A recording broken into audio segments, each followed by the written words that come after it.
Hola, ¿qué tal chicos? ¿Cómo están? Mi nombre es Víctor y sean bienvenidos a un nuevo episodio de Psicopedia. El tema del día de hoy es el tema de la neurosis. No olviden suscribirse, darle like, compartir, comenten aquí abajito qué les pareció el episodio del día de hoy y no olviden activar las notificaciones para cuando se les avise cuando subamos un nuevo episodio aquí en Psicopedia. El episodio del día de hoy fue grabado originalmente para Espacio Psicológico, ahora Psicopedia. Disfrútenlo. Y esta vez no me encuentro solo, me encuentro con el psicoanalista Fernando Ayala Arias, que la verdad es un verdadero honor para mí que me esté acompañando en este episodio de Espacio Psicológico. Estoy muy honrado con su presencia. ¿Cómo ha estado? Muy bien, gracias Víctor, y pues también un gusto acompañarte en este espacio que, bueno, te has dedicado a construir. Muchas gracias, espero que se sienta cómodo. Él es psicoanalista, tiene algunas publicaciones, también ha sido profesor en instituciones como la Universidad Vizcaya de las Américas Campus Uruapan y pues es un honor para mí que esté aquí. Gracias por aceptar la invitación a su espacio. Muchas gracias, de verdad. Ya lo llevábamos planeando desde hace tiempo, pero por ciertas cuestiones pues no se daba. Y bueno, ya no nos vamos a adentrar tanto en el chisme y la cháchara. Vamos a ir al tema del día de hoy, que es la neurosis, uno de los términos más antiguos que se ha dado tanto en psiquiatría como en psicoanálisis. Vamos a platicar y a debatir un poco sobre cómo se aborda desde la perspectiva psicoanalítica una neurosis, que ha sido también un término que ya ha cambiado, que ha evolucionado y que ahora ya se le ha dado otros nombres dentro de la perspectiva psiquiátrica, tanto psicológica. Y me gustaría iniciar con una pregunta, iniciar con nuestra conversación a nuestro invitado, que es: ¿cómo surge el término de neurosis? ¿De dónde proviene este término? Bueno, hasta donde yo tengo entendido, es un concepto que va a surgir dentro del campo de la psiquiatría, eventualmente va a ser heredado a el campo de la medicina y de ahí va a pasar al el campo, ¿no?, de la cultura cotidiana, ¿no?, del sentido común. Por lo general, la neurosis suele estar asociada en psiquiatría, por ejemplo, con la idea de los nervios, ¿no? Es decir, personas que tenían ciertos síntomas que se caracterizaban por algunas parálisis, ¿no?, movimientos extraños de su cuerpo, sensaciones, digamos, por ejemplo, que sin ningún estímulo, adormecimiento, ideas que se presentaban, eh, que hoy en día las llamamos como ideas obsesivas, ¿no?, movimientos estereotipados, y que eventualmente van a comenzar a multiplicarse o a dividirse en toda una serie de categorías. ¿Cómo fue que Freud acuñó este término para el psicoanálisis? O sea, desde esta perspectiva, ¿cómo fue que Freud introdujo el término de neurosis al psicoanálisis? Bueno, acá sí sería importante, ¿no?, señalar que Freud no es un, bueno, originalmente Freud va a ser un neurólogo. Él va a estudiar, bueno, su deseo era estudiar medicina, termina estudiando neurología y a partir de ahí en sus estudios con Breuer, con Charcot, en un instituto bastante famoso en Francia que es la Salpêtrière, que es como el asilo, ¿no? El hospital, bueno, hoy en día los conocemos como un hospital psiquiátrico. En sus clases se va a encontrar cómo existen ciertos fenómenos que presentan, vamos a decirlo así, ¿no?, como una serie de características psicológicas, pero que no tienen ningún tipo de lesión orgánica. Freud va a retomar el concepto y va a, como cualquier otro teórico, va a tomar el concepto y le va a realizar una serie de cambios, ¿no? Por lo cual, bueno, también es importante señalar que, por ejemplo, para nosotros, el concepto por sí mismo no significa nada, sino que el sentido que se le va a dar al concepto va a depender del campo desde el cual se esté hablando. Es decir, una neurosis no va a ser lo mismo en medicina, no va a ser lo mismo en psiquiatría, no va a ser lo mismo en psicología y por consecuencia pues tampoco va a ser lo mismo en psicoanálisis, que sería justamente el campo desde el cual estaríamos hablando. Y sí, es importante destacar esto porque los términos van variando dependiendo del campo, dependiendo de la rama de la salud mental del cual se esté hablando. Obviamente Freud retoma esto y le da otro sentido muy distinto, pero en sí, ¿qué definición dentro del psicoanálisis tiene la neurosis? ¿Qué es la que lo caracteriza? ¿Cuáles son esas características que se le dieron a este término? Bueno, esta también es una pregunta bastante complicada, porque en psicoanálisis los conceptos no suelen ser estáticos, es Ujú. decir, decimos que suelen ser más bien dialécticos, ¿no? Que sean dialécticos implica que van a ir cambiando, o que nunca se van a mantener igual, y que más bien la definición, ¿no? Bueno, que no va a haber una sola definición, y que más bien la definición va a variar del momento, digamos, vamos, del momento histórico en donde se encuentre, vamos a decirlo así, ¿no? El pensamiento del autor, ¿no? Por ejemplo, Freud cuando retoma las neurosis va a hacerlo desde una nueva perspectiva que aparece en Viena. Resulta que en Viena hay algo que Freud va a designar como con el nombre de la clínica alemana.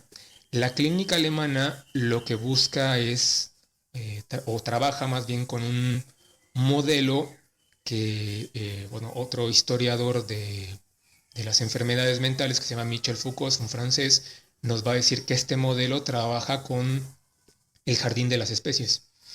El jardín de las especies es un concepto que supone la idea de que todas las enfermedades tienen los mismos síntomas, los mismos padecimientos, los mismos efectos, las mismas causas y también el mismo desarrollo y la misma culminación. Entonces, es como si la neurosis estuviera pensada en términos ideales. El gran problema es que Freud no es el único, sino que existen muchísimos otros teóricos que se van a comenzar a dar cuenta de que no todas las neurosis van a ser iguales, sino que van a haber variaciones, ¿no? A esto Freud le va a llamar la clínica francesa, que podemos entenderlo como un nuevo modelo donde ya no se trabaja con las enfermedades o las neurosis en términos ideales, sino que se va a comenzar a trabajar con las neurosis en términos particulares, ¿no? Es decir, el término particular, vamos a pensarlo así, es lo que se opone a lo general. Si lo general funciona para todos, casi todos o la mayoría, como nos dice Durkheim, en cambio nuestra clínica va a ser particular, lo cual implica que lo particular es lo que solamente funciona para uno y no funciona para el resto de los demás. Pero bueno, Freud sí va a plantear una serie de características y que incluso más que características me gustaría que las pensáramos como caricaturizaciones, ¿no? Freud nos va a plantear, o en el modelo de Freud existen, vamos a dejarlo, ¿no? En dos grandes estructuras neuróticas, que es la neurosis obsesiva, que también dependiendo del discurso de otra rama también se lo pueden encontrar como neurosis obsesiva compulsiva o también creo que hoy en día otras ramas le llaman también el TOC, ¿no? Trastorno obsesivo compulsivo. La otra gran, digamos, neurosis que va a existir se le va a designar con el nombre de neurosis histérica.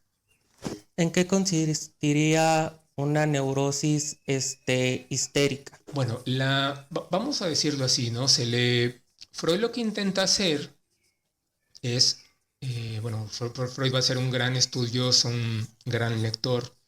Él va básicamente a comenzar a devorar un montón de estudios hechos en diferentes partes del mundo. Y él lo que va a ir haciendo es agrupar los síntomas.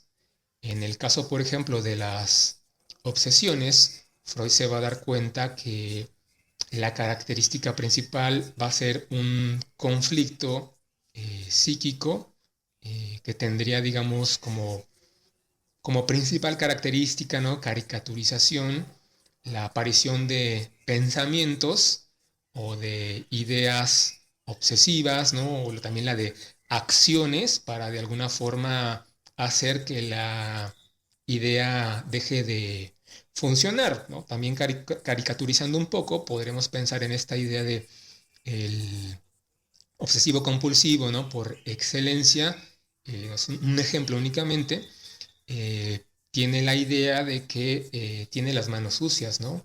Entonces lo que procede a hacer para eliminar la idea de que tiene las manos sucias es va y se las lava, ¿no? El problema es que aún sabiendo que ya tiene las manos limpias, vuelve a reaparecer la idea, ¿no? Lo cual hace que siga pensando que pese a que ya se lavó las manos y que sabe que las tenga limpias, ¿no? Va a seguir pensando que las tiene sucias. Es como si se tratara del conflicto acá entre dos ideas, ¿no? Tengo las manos sucias que termina ganándole a la idea de tengo las manos limpias, lo que va a hacer que comience a lavarse las manos una y otra vez, ¿no? Eso podríamos plantearlo así como característica de la neurosis obsesiva, es una idea que termina produciendo una acción para intentar desestimar o eliminar la idea. En el caso de la neurosis histérica, va a tener la característica de la, podemos plantearlo así, ¿no? De hay una somática, no podría decir que una psicosomática, porque bueno, la psicosomática supondría que el sentido de los síntomas es el mismo para todos, entonces planteémoslo en que la histeria tendría la característica de principal, o al menos en la época de Freud, ¿no? Esto también hay que aclararlo, ¿no?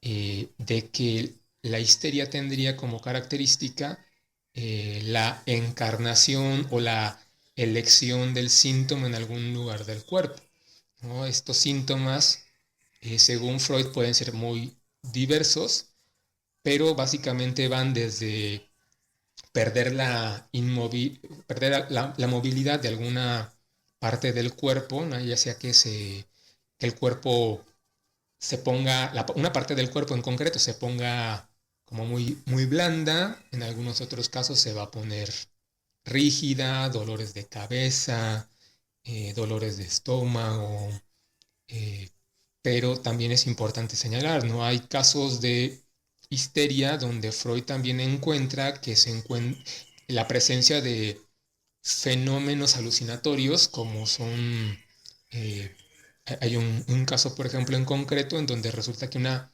mujer con estructura histérica ve, por ejemplo, serpientes y calaveras, ¿no? Pero podríamos decir que la característica principal de la histeria es que somatizan en algún lugar del cuerpo. Entonces, a nivel psique, a nivel, a nivel estructura de la psique, ¿cómo se representaría una neurosis? ¿Qué papel desempeña cada una de las aparatos de la estructura psíquica, según Freud, ello, yo y superyo? Este, ¿cómo se representaría una neurosis? ¿Cómo lo interpretaría la psique la neurosis?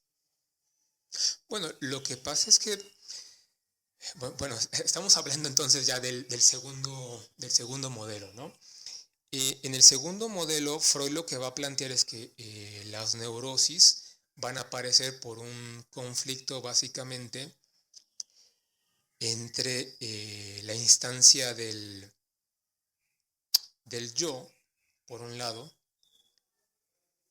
y cómo el yo es incapaz de funcionar como mediador entre otras dos instancias psíquicas, ¿no? Que serían el ello, cuya tendencia sería a buscar placer, y el superyo, cuya función sería la de intentar cumplir los ideales morales de la cultura. Entonces, básicamente podríamos plantear que el yo se va a encontrar dividido entre, o va a entrar en conflicto, porque resulta que se va a topar con una acción que le va a dar, por un lado, placer, ¿no? Pero por el otro lado va a ir en contra de los ideales morales. Y por el otro lado, si cumple el ideal moral, pues resulta que no va a obtener placer.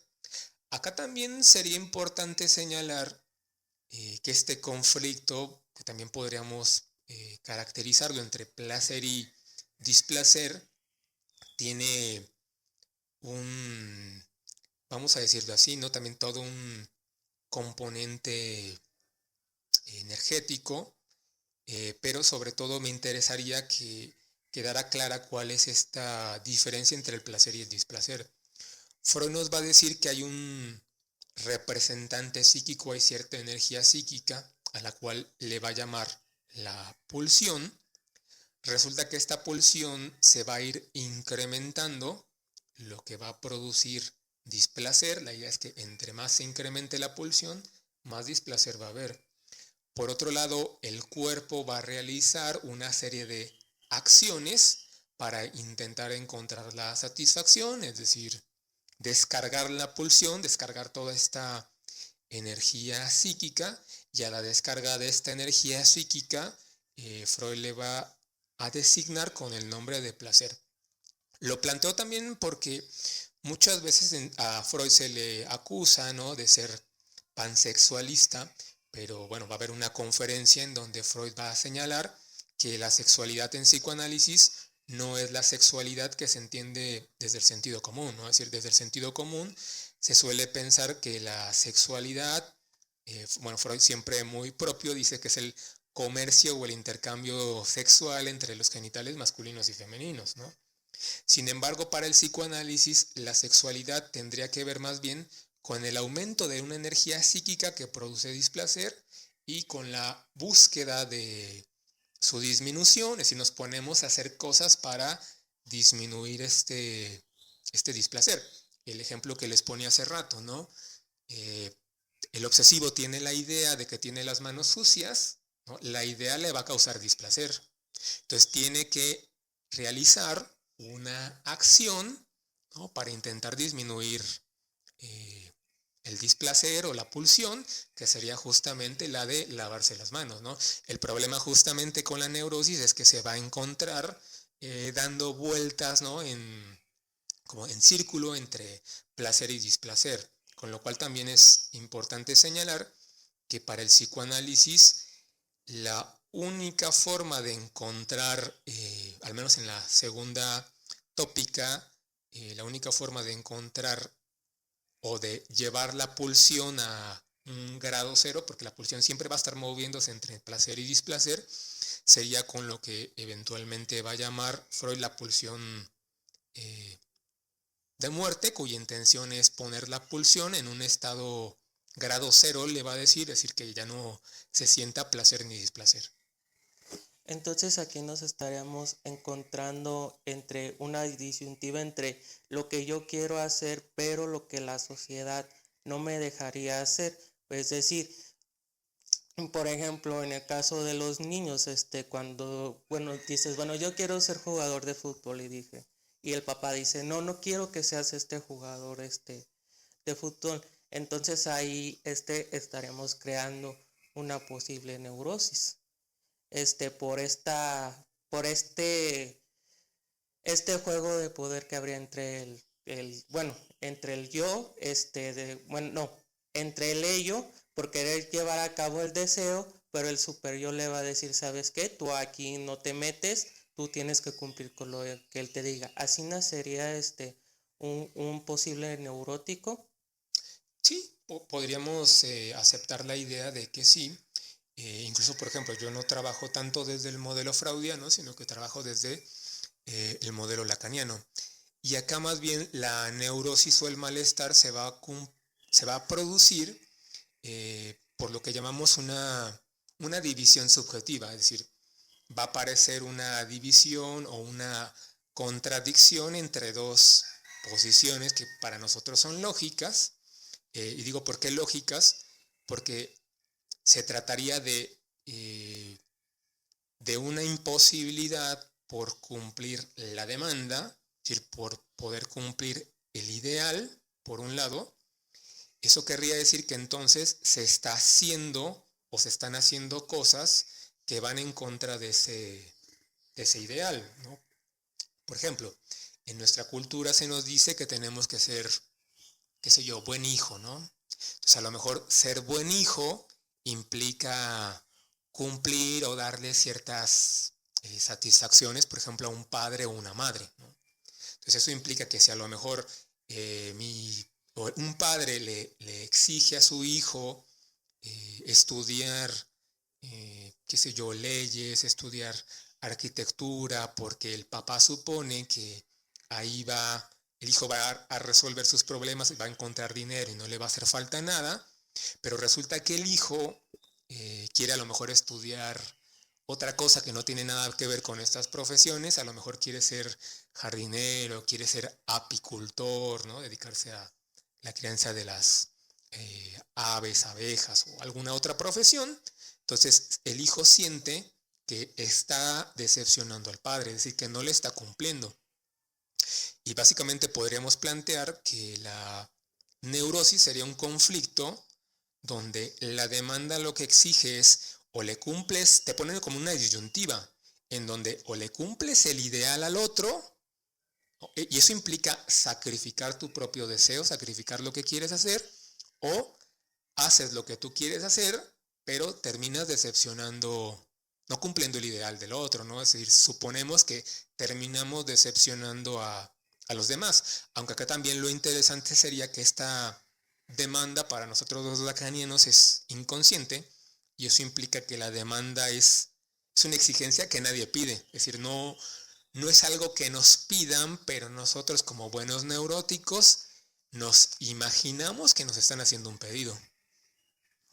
Entonces, esta parte de la neurosis tiene algo de simbólico, ¿no?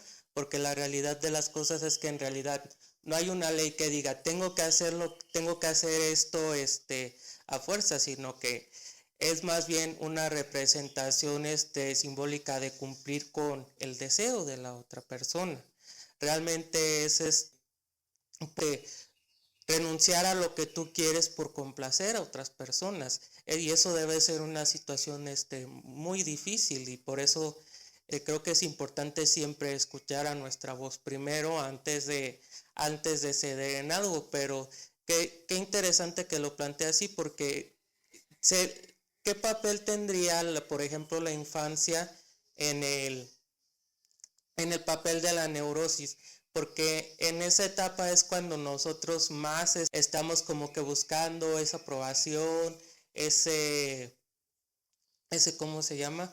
Esa búsqueda de complacer los deseos de mamá y papá. O sea, ¿qué papel desempeña esta etapa en la vida del ser humano con la neurosis? O sea, ¿cómo podría tener qué papel desempeñaría la neurosis ahí? En el caso, por ejemplo, de Freud, él va a crear una hipótesis y que hay que señalarlo como tal, ¿no? Es una hipótesis que seguramente muchos habrán escuchado, que es el famoso complejo de Edipo. El asunto justamente con el complejo de Edipo es una suposición donde Freud arma toda una hipótesis que le da bastante énfasis a la infancia. Sin embargo, van a haber, por ejemplo, otros teóricos que ya no le van a dar tanta importancia a la infancia. Claro, ¿a qué me refiero con esto de no es que la infancia no sea o no sea importante, sino que clínicamente en las consultas lo que intentamos hacer es escuchar al paciente. Eso implica que no hay que hacer suposiciones precipitadas, porque eso puede darle al traste o dificultar muchísimo más el tratamiento.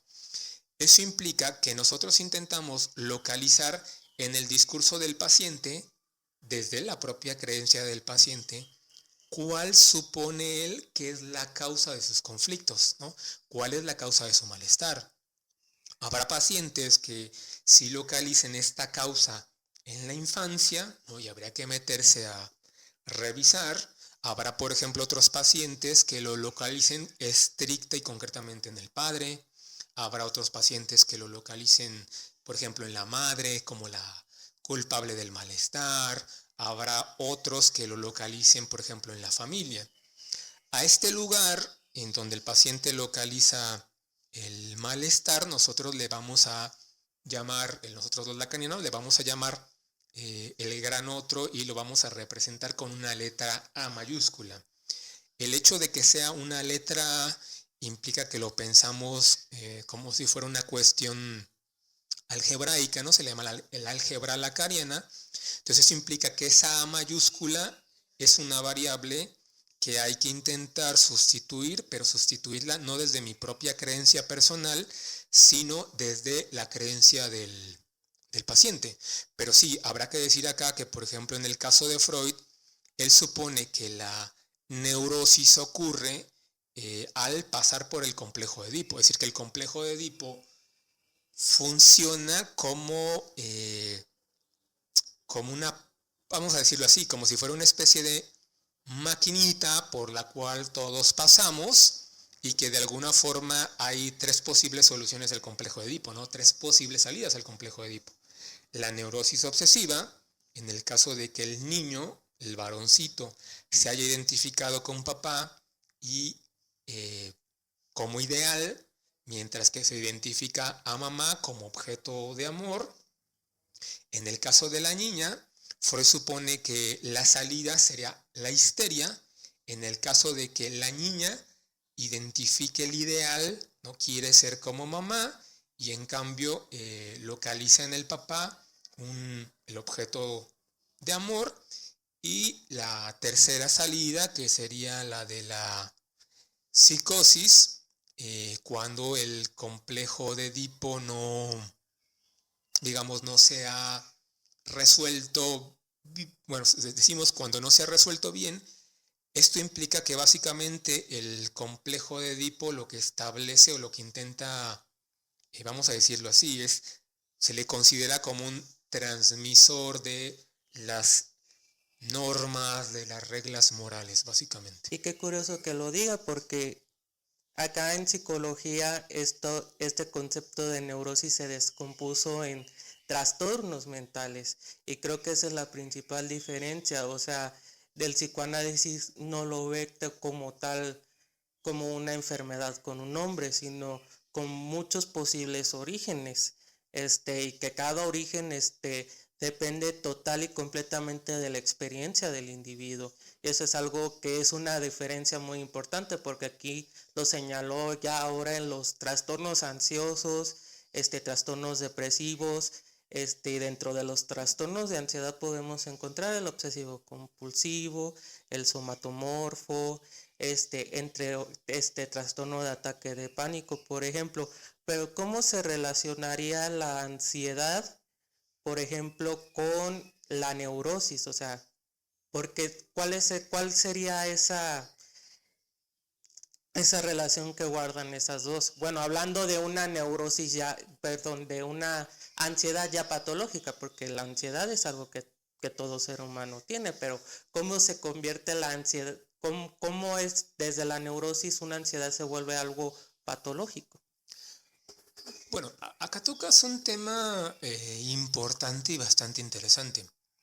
Y es que para nosotros las estructuras clínicas, es decir, esto de lo que igual les ha estado hablando, ¿no? Hemos estado conversando, que serán la psicosis, las neurosis obsesivas y las histerias, que serán las tres grandes estructuras psíquicas. Por ahí existen también, ¿no?, las perversiones, la melancolía, las fobias, pero bueno, las estructuras psíquicas para nosotros no son trastornos, no las consideramos tampoco enfermedades, sino más bien para nosotros las estructuras son formas de funcionamiento.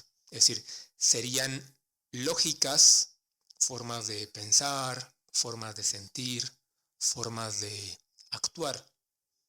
Nosotros las pensamos un poco de esta forma, o intentamos pensarlas un poco de esta forma, porque para nosotros trabajar con conceptos como el de estar sano, estar enfermo, supone la idea de trabajar con categorías morales, es decir, lo que está bien, lo que está mal, lo anormal, lo normal.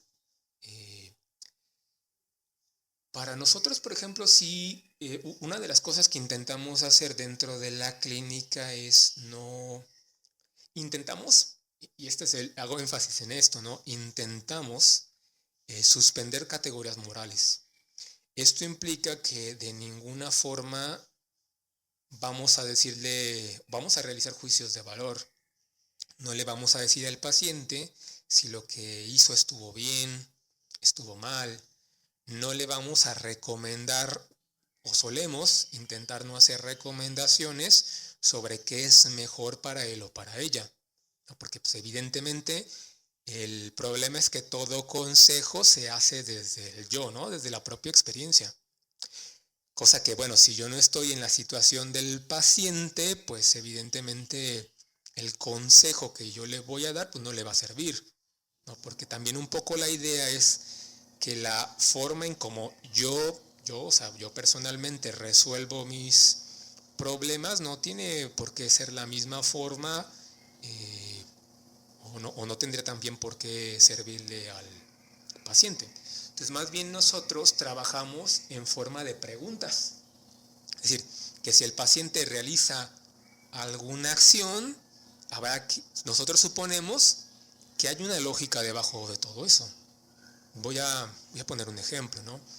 Si un paciente que ha sido, qué sé yo, feliz 10 años, ¿no?, de matrimonio con su esposa, de repente resulta que comienza a engañarla o a cometer toda una serie de infidelidades, nosotros en lugar de juzgar eso como patológico, lo que nos interesaría, o partiríamos de una pregunta, ¿no?, de qué está sucediendo en su vida como para que se produzcan estas acciones. Es decir, para nosotros trabajamos, bueno, al menos nosotros, cuando digo nosotros es psicoanálisis lacaniano, nosotros trabajamos con la idea de que el inconsciente está estructurado, tiene la estructura de un circuito, ¿no? Y este circuito, o para conocer este circuito necesitamos de por lo menos 2 elementos. Es decir, que si uno de los elementos o una de las piezas es la infidelidad, habrá que ver qué es lo que está disparando, ¿no?, detonando esa infidelidad, ¿no? Entonces nosotros, por ejemplo, requerimos por lo menos 2 elementos, y llegamos para poder trabajar desde esta perspectiva, llegamos al por lo menos también 4, ¿no?, un máximo de 4 elementos. Por poner a lo mejor algún ejemplo, ¿no?, y que estos son ejemplos de sentido común, ¿no? Es decir, si un hombre le fue infiel a su esposa y a lo mejor el contexto es porque así son los hombres, ¿no?, eso implica, si los hombres son infieles, ¿no?, entonces eso implica una lógica. Es decir, que yo para ser hombre, o el paciente para ser hombre, necesita ser infiel, ¿no? Eso implica que si no está siendo infiel, no está siendo hombre, ¿sí?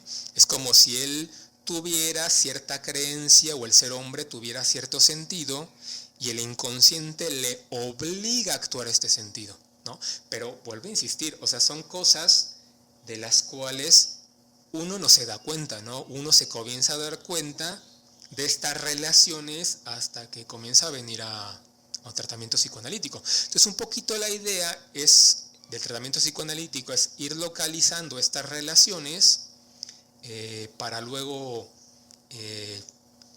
ir revisando la historia, porque pues resulta que estas relaciones tienen toda una historia, ¿no? No surgen de la nada, sino que se van armando a lo largo del contexto de la historia de este paciente. Entonces, supongamos que este paciente tiene esta definición de hombre entonces va a actuarlo, ¿no? Si su definición de hombre, en cambio, es los hombres no lloran, pues no va a llorar. Entonces, nosotros y eso le va a traer también, ¿no? Evidentemente, sus consecuencias.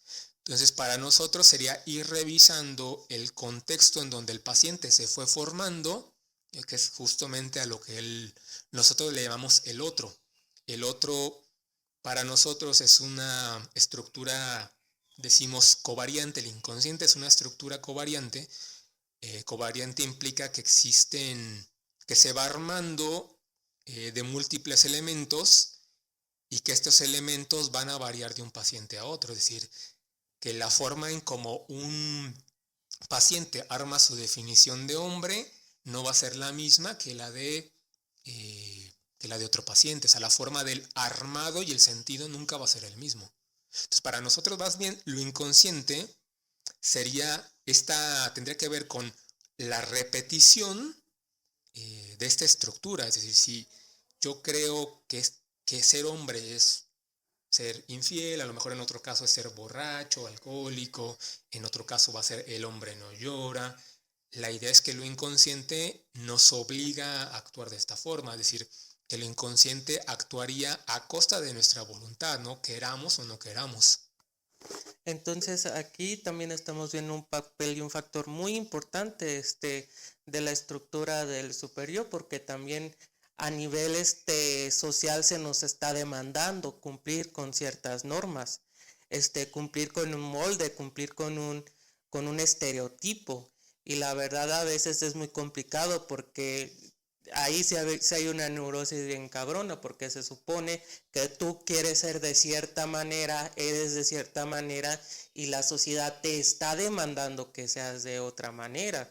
Y eso debe ser muy complicado, porque imagínate tú que, no sé, te dicen fuma y tú dices yo no quiero, pero de todas maneras dices, bueno, lo hago por convivir, lo hago por estar, pero pues también movimientos en redes sociales, en donde la gente quiere seguir tendencias, en donde la gente quiere seguir modelos y patrones. De qué tan importante es que la persona conserve su propia identidad y no caer en este juego de lo que yo quiero y de lo que la sociedad me exige. Defendernos de esa demanda. ¿Cómo podemos defendernos de querer cumplir y llenar las expectativas de otros o de querer encajar? Bueno, acá hay, me parece, dos temas que son bastante interesantes. Uno que es el del cumplimiento bueno, los dos rondan en relación al tema del cumplimiento de la demanda. Entonces, por un lado es interesante porque habría que pensar bueno, que también no solamente existe una sola demanda. Van a haber, por ejemplo, autores como Miller, que lo que van a plantear, incluso no sé si eso esté también en Lacan, la existencia de múltiples demandas, ¿no? Por ejemplo, podemos pensar el tema de la demanda en relación al tema del rol, ¿no? Es decir, que si una persona es hombre, bueno, pues ahí hay una demanda, ¿no? Si ese hombre está casado y tiene una esposa, pues él es esposo. Ahí hay otra demanda. Si es padre, ¿no? Tiene un hijo, ahí hay otra demanda, ¿no? Si, por ejemplo, pensamos también que realiza un oficio, a lo mejor es ingeniero, vamos a también a suponer que ahí hay otra demanda. Entonces, el asunto justamente acá sería que entonces estaríamos atrapados dentro de una estructura social y estaríamos intentando hacer malabares con múltiples demandas, ¿no? Lo cual pues sí va a meternos en aprietos, porque muchas veces cumplir con una demanda implica que se le tiene que fallar a alguien. Y ese es el gran problema de la neurosis, que todos como buenos neuróticos que somos, nos sentimos mal por fallarle a las personas, ¿no? Por fallar, por no cumplir en estas demandas. Ahora bien, lo interesante acá es que cuando nosotros intentamos cumplir esta demanda, este ideal de la cultura, nosotros lo hacemos también suponiendo que vamos a ser reconocidos, que vamos a ser amados, ¿no? Entonces, esto es interesante porque incluso hasta una persona narcisista no estaría actuando por conveniencia, por amor propio, sino que justamente estaría actuando a favor de la demanda. Con lo cual también, digamos, ya me comienzo a meter en esta otra pregunta que hacías, ¿no? ¿Cómo mantenerse, cómo no ceder a la demanda? ¿Cómo mantenerse siendo uno mismo?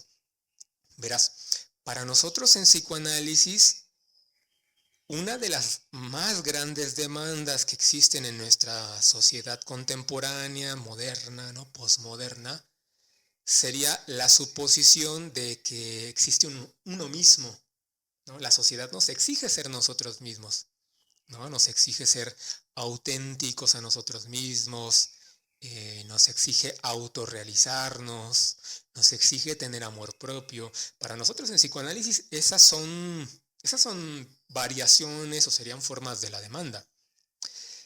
En psicoanálisis lacaniano sería importante tener en cuenta que para nosotros sería un mito suponer o partir de la suposición de que existe un yo que no necesita de nadie más.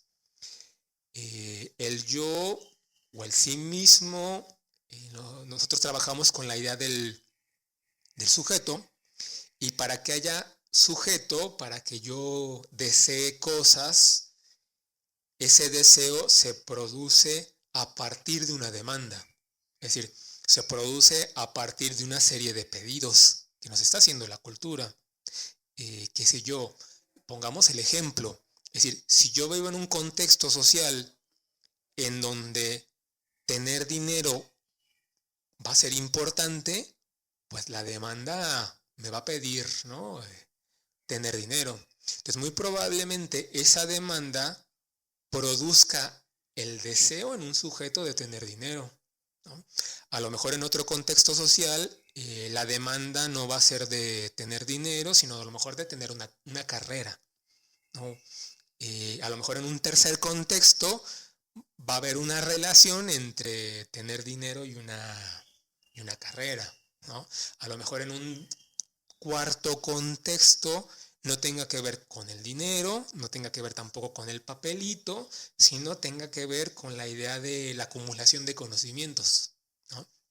Acá básicamente lo que quiero dar a entender también con estos ejemplos es que para nosotros el deseo lo consideramos como un resto de la demanda. Es decir, el deseo, lo que yo quiero, las cosas que yo hago para conseguir eso que yo quiero, eso que quiero ser, terminan siendo un resto de la demanda. Entonces también aquí estaríamos hablando de cosas simbólicas, porque también sería lo que representa para mí tener eso.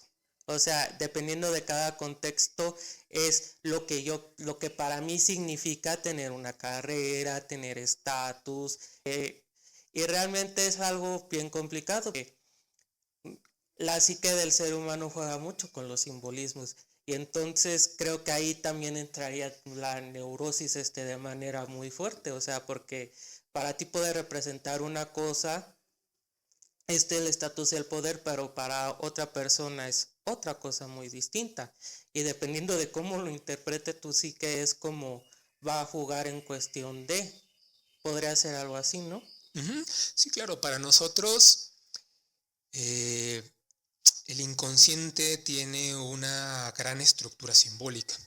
Por eso justamente esto que te planteaba hace rato, la idea de que para trabajar, al menos desde este modelo, necesitamos por lo menos dos elementos. Es decir, es el sujeto, pero también resulta que para nosotros no hay sujeto sin otro.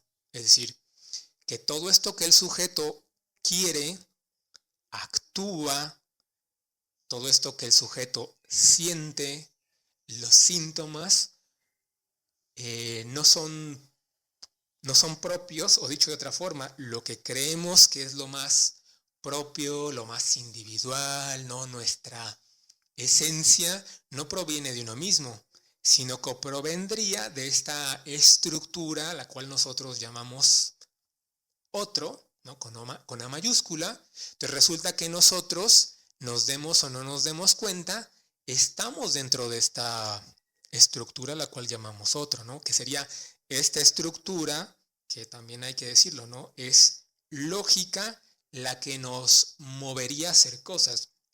Incluso hay ciertos momentos en donde Lacan dice que el inconsciente es una máquina que escribe, es decir, una máquina que interpreta, una máquina que actúa, una máquina que siente, pero siente, actúa y se mueve de acuerdo a esta programación de la cual ha sido, o con la cual ha sido programado, básicamente. Porque incluso todas las corrientes lo manejan de diferente manera y claro, a lo mejor para algunos es una carencia, también que venga de las carencias, de las necesidades, ¿no? Y realmente esto aplicado en otros modelos es muy distinto. Y, por ejemplo, no sé, para la psicología, dependiendo del enfoque, sería más bien para qué necesitas conseguir eso, realmente lo quieres, realmente lo necesitas. Y desde la perspectiva psicoanalítica, es realmente un deseo, una demanda, es algo que tú quieres, pero no puedes tener acceso a ello. Y es también plantearle al público que todo se puede ver desde un ángulo muy distinto, pero más enfocado en el psicoanálisis. Yo creo que más bien la neurosis vendría de este conflicto de, bueno, quién soy, qué es lo que quiero, qué es lo que necesito, pero son también ideas que vienen instauradas por nuestros padres, por nuestra familia, por aquellas personas y también por lo que nuestro cerebro interpreta que necesita, ¿no? Podría ser algo así, también responder a una necesidad, o sea, lo que yo quiero, lo que creo que necesito y lo que realmente creo que quiero. O sea, realmente la neurosis es una situación muy complicada porque causarte ese tal altos niveles de ansiedad, volverte obsesivo, volverte histérico por no tener algo, creo que es realmente fuerte y el simbolismo ahí es muy cañón porque es un responder a una necesidad, ¿no? Responder a una necesidad, de tener algo, de querer llegar a algo. Podría ser, ¿no? Bueno, tocas un tema también que es bastante importante, porque al menos acá en psicoanálisis lacaniano, nosotros sí hacemos una distinción entre la demanda y la necesidad. Es decir, el problema, vamos a plantearlo así, ¿no? La necesidad es algo que, si vamos a plantearlo así, que si no se satisface, nosotros nos morimos, ¿no? Necesitamos dormir, necesitamos tomar agua, necesitamos comer. Sin embargo, la demanda va a ser algo que se hace pasar por necesidad, ¿no? Es decir, se trataría, si lo pensamos en términos un poquito más sociológicos, como si fuera una necesidad ficticia. Es decir, algo que supongo que necesito, pero que realmente no necesito. Es decir, por eso la demanda estaría orientada hacia la satisfacción, pero vamos a decirlo así, no del ideal, de un ideal. Es decir, si en mi contexto me han dicho que necesito ser exitoso, se dan cuenta, vivo bien, no me hace falta dinero, pero pues resulta que la demanda se hace pasar por necesidad. Es decir, si no soy exitoso, no me muero. Si no soy buen padre, no me muero. Si no soy buen hijo, no me muero. El problema justamente es que la demanda, esta exigencia, se hace pasar por una necesidad. Y aquí también esto es importante, porque la demanda también nos hace suponer que cuando cumplamos ese ideal, vamos a estar autorrealizados. Es decir, que ya nada nos va a hacer falta, que ya no vamos a sentir ningún tipo de malestar. Que también hay que decirlo, hay ciertas orientaciones que tienden a hacernos pensar que es posible ya no sentir satisfacción, que ya no es posible, que va a llegar un punto en donde es posible sentirse autorrealizado, que ya no nos va a hacer falta nada, que vamos a dejar atrás todo el sufrimiento. Cuando, por ejemplo, para nosotros en psicoanálisis, suponer que es posible la autorrealización para nosotros es un engaño. Es decir, para nosotros sería parte de la demanda. Porque sí, vamos por ahí suponiendo que podemos ser felices, que ya jamás vamos a estar en falta. El psicoanálisis, una de las bondades, digamos, del psicoanálisis, vamos a decirlo así, es que nosotros trabajamos con un modelo que implica aceptar como parte de la condición humana esas carencias. Es decir, mientras en otros modelos la tendencia es a eliminar todo aquello que nos produce malestar, las contradicciones. La idea es no. La idea es en psicoanálisis, por eso nosotros trabajamos con la idea del sujeto, de la división subjetiva. La división subjetiva se produce cuando yo espero que pase algo y en cambio resulta que me encuentro con el efecto contrario, es decir, cuando me encuentro con una contradicción. Entonces, la característica principal de la neurosis es que el neurótico no quiere saber de contradicciones, quiere que el mundo sea consistente, quiere que el mundo sea perfecto, es decir, que si trabajo me va a ir bien porque estoy realizando un esfuerzo, es decir, que no va a haber ninguna contradicción en el mundo. En cambio, lo que intenta hacer el psicoanálisis es modificar la estructura neurótica, nosotros decimos desneurotizar la neurosis para que acepte que el mundo no es un círculo perfecto, que existen las contradicciones, que hay caos y muchas veces esas cosas que nos pasan no somos responsables de ellas. Que es también muy... A esto nosotros le vamos a llamar rectificación subjetiva. Y señalo esto en contraposición, por ejemplo, de otras psicoterapias, de otras disciplinas, de otros modelos que exigen hazte responsable de ti mismo, ¿no? De todas las cosas que te pasan porque tú hiciste algo para que te pasaran. Acá en psicoanálisis la idea es que no, porque nosotros, porque bueno, nuestra perspectiva epistemológica implica que nosotros partimos de un modelo no clásico, de un modelo de ciencia. Es decir, un modelo que acepta la idea de que en el universo hay caos, de que las cosas no están completas, de que no hay consistencia. Por ejemplo, los obsesivos compulsivos que viven esta idea de que todo tiene que estar bien, todo tiene que estar en orden, todo tiene que ser perfecto y bonito, y cuando algo lo saca de su centro es como que, ¿qué pasó aquí? Entonces esta idea del control, de que todo tiene que estar bajo nuestro control, y que si algo no está en su control, entonces todo va a salir mal. Y la verdad, a veces la gente hasta incluso tiene la idea de que visualiza una vida perfecta, visualiza, no va a pasar absolutamente nada malo, y de repente pasa un suceso que es aversivo para ellos, y entonces ahí ya caminaron y ya perdieron el piso. Y eso es algo muy complicado. Realmente estaríamos hablando de personas que siempre quieren buscar como que el balance y el equilibrio todo perfecto, y de repente pues no es así. Hasta incluso podemos irnos al otro extremo, personas que no saben qué es lo que va a pasar con la vida, que siempre están preguntándose qué va a suceder, no sé qué es lo que va a pasar, tanto estado de ansiedad en el que no saben qué es lo que les espera, porque realmente es muy difícil saber qué es lo que te espera. Por ejemplo, con las personas con ansiedad, que no saben qué es lo que va a pasar a futuro, qué es lo que va a ocurrir, o en el caso de, no sé, situaciones de depresión en el que la persona creía que tenía algo seguro y de repente ya no lo tiene. Es muy fácil irse a los extremos, pero realmente creo que la neurosis va de esto que tú quieres, pero que la vida te dice otra cosa, y también este otro extremo de no saber qué es lo que va a pasar, y entonces me frustro y estoy buscando. Entraría la neurosis, por ejemplo, también puede entrar de este rubro que acabo de mencionar. Sí, claro, completamente. De hecho, para nosotros un poco la idea del inconsciente es que tiene una estructura de futuro anterior.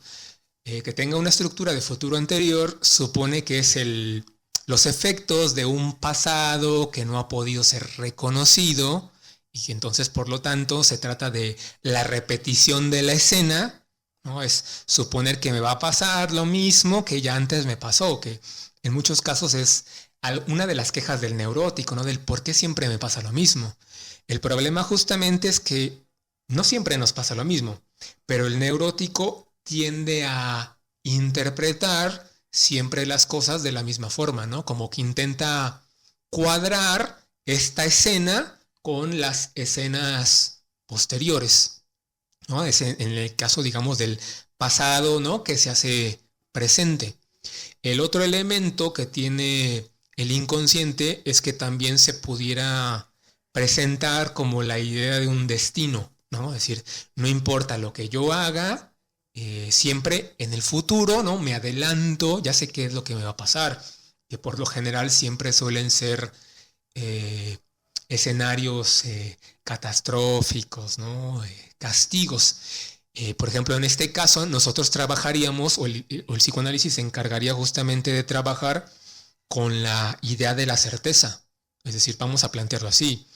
El neurótico tendría la característica de que en ciertos elementos o en ciertas situaciones se presenta la certeza. Es decir, el neurótico ya sabe que en el presente le va a pasar lo mismo que ya le pasó en el pasado. El neurótico ya sabe que en el presente le va a pasar algo, ¿no? hacia el futuro. Entonces el neurótico es como si se estuviera moviendo en círculos entre este pasado que no cesa de repetirse, ¿no? Y este futuro que está siempre amenazándole con presentarse. Y un poquito la idea o la intención del psicoanálisis, nosotros decimos, es introducir, o teóricamente hablando sería más preciso decir, es extraer el objeto A. Nosotros podríamos, para pensarlo de una forma un poquito más sencilla, sería hacer que la estructura inconsciente, que es una estructura lógica, comience a trabajar con el principio de incertidumbre. Es decir, insertar el principio de incertidumbre supone que ese escenario catastrófico que va a venir del futuro no tiene necesariamente por qué aparecer. Vamos a plantearlo así, que es como si el neurótico tuviera una creencia que se exige a cumplir, ¿no? Incluso si no se cumple, él mismo se obliga a cumplirla, y luego está diciendo, bueno, es que no fui yo, fue el karma, no fui yo, fue Dios, ¿no? Pero acá lo que me interesaría identificar es que el neurótico en estas creencias lo que va a hacer es va a actuar una verdad. Es decir, si el neurótico cree que en el futuro va a venir una catástrofe, él mismo se va a encargar de cumplir esa verdad. Él mismo se va a encargar de causar esa catástrofe. Es decir, la creencia misma se va a encargar de actuarla. Entonces el tratamiento psicoanalítico tiene la intención de mostrarle a un neurótico que se trata de una creencia. No se trata de... El mismo tratamiento se encargaría de hacerle ver al neurótico, evidentemente esto requiere bastantes lesiones, de hacerle ver al neurótico que se trata de una creencia, que se trata de un sistema de creencias que lo está haciendo interpretar las cosas de determinada forma, es decir, que lo está conduciendo siempre por el mismo camino. Y la intención del tratamiento psicoanalítico sería la de disminuir ese excedente de sentido para comenzar a plantearle o comenzar a hacer que el mismo neurótico vaya viendo que no tiene por qué cumplir ese destino fatal, sino que tiene también alternativas. En el ejemplo que poníamos de este neurótico que cree que siendo borracho y mujeriego está siendo hombre, la intención del tratamiento psicoanalítico sería la de hacer que eso que tiene sentido para él deje de tener sentido y que comience a producir otras formas de ser hombre, otras formas en donde no necesariamente tiene que ser alcohólico, no necesariamente tiene que ser mujeriego. Sí, qué importante que lo digamos porque de repente la gente va con cada idea rara que nos ha implantado la sociedad, de que debemos tener un destino, de que nuestra vida debe tener algún sentido importante. Para ahorita, para que ya casi cerrar la entrevista, pues también la reflexión, ¿no? De que realmente nada está en nuestro control, que realmente todo escapa a nuestro control y que todos tenemos algo de neuróticos. Yo lo pienso así porque realmente todos en algún momento tenemos esta incertidumbre de ¿y qué es lo que va a pasar después? ¿Qué es lo que va a pasar mañana? O también hay momentos en nuestra vida que se quedan muy arraigados y nos la pasamos viendo hacia atrás y diciendo, pero ¿por qué pasó esto? ¿Por qué pasó a mí?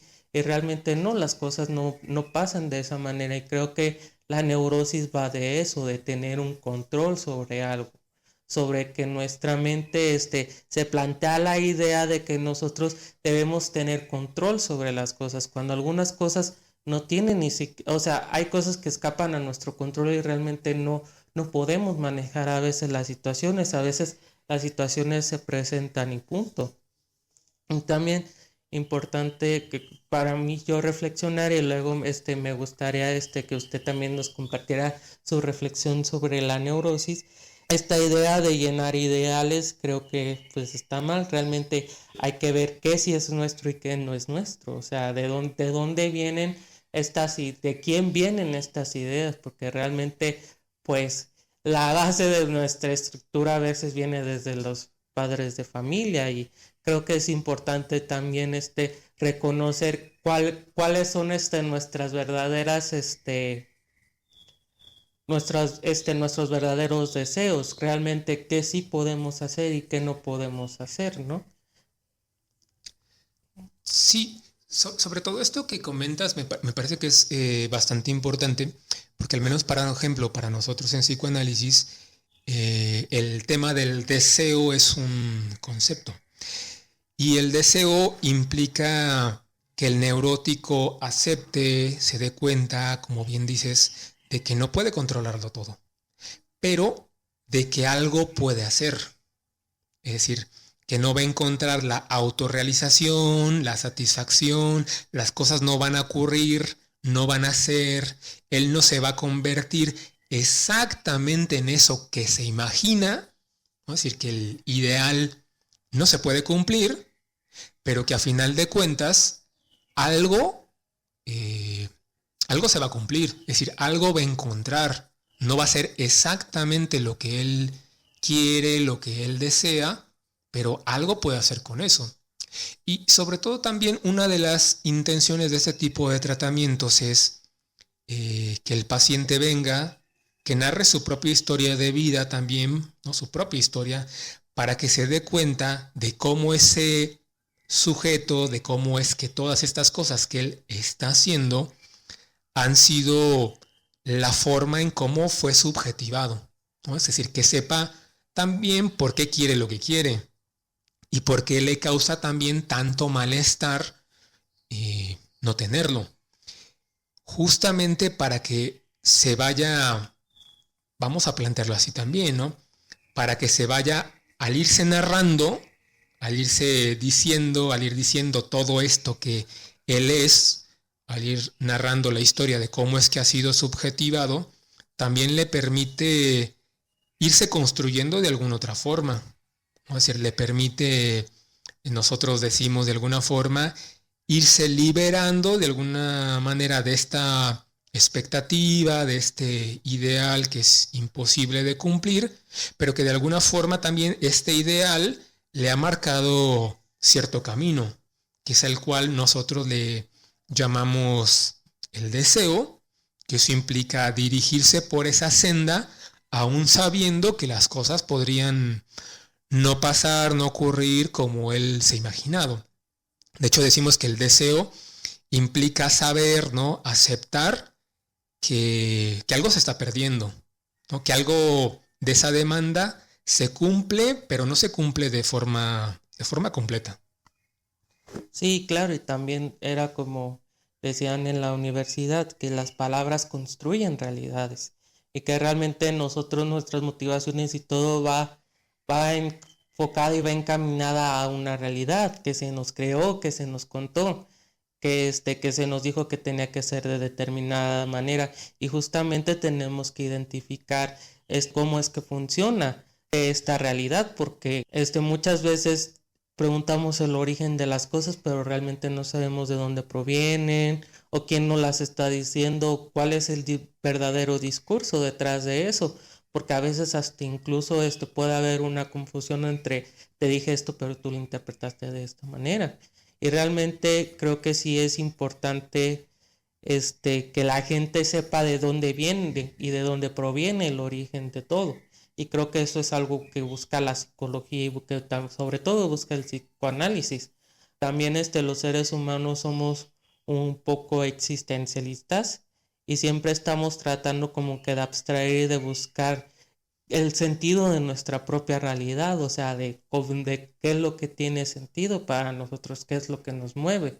Y creo que una persona neurótica realmente va de eso, o sea, qué es lo que pasa con mi vida, cómo es que funciona la realidad alrededor mío. Sí, y de hecho completamente de acuerdo con esto que señalas, ¿no? Para nosotros en psicoanálisis, el ser humano, el sujeto, está hecho de palabras, está hecho de dichos, y pues resulta que estos dichos y estas palabras tienen tanto poder que van a terminar estructurando la forma en cómo nos comportamos, la forma en cómo nos relacionamos o no con otros, incluso para nosotros la forma en cómo vamos también interpretando la realidad misma. Entonces para eso es creo que también bastante importante ver cómo es que esas palabras, esos dichos, fueron construyendo y constituyendo nuestra subjetividad.